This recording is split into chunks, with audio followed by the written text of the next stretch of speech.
کیسه: اوښ او ګیدړه. د یو اوښ او ګیدړې دوستانه وه.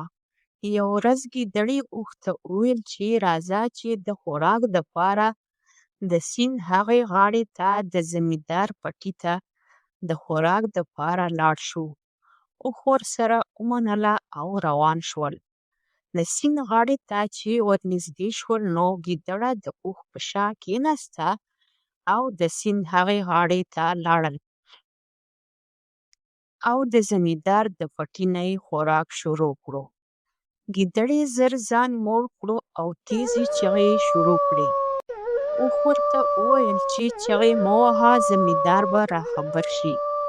ګیدړې ورته وویل چې زه کله خوراک وکړم نو چغې وهل زما عادت دی.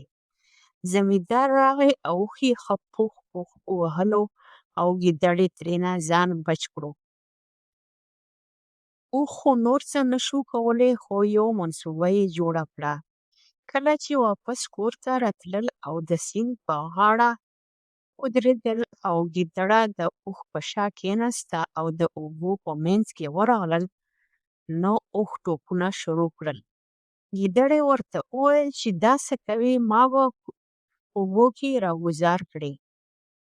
اوښ ورته وویل چې زه کله خوراک وکړم نو بیا د اوبو په منځ کې ټوپونه وهل زما عادت دی. او ګیدړه یې اوبو ته ورګوزار کړه. سبق: چې څه کرې هغه به رېبې.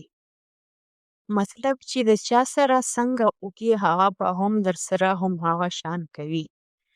بل سبق موږ ته دا هم میلاویږي چې صحیح دوست هغه دی چې په سخته کې دې په کار راشي.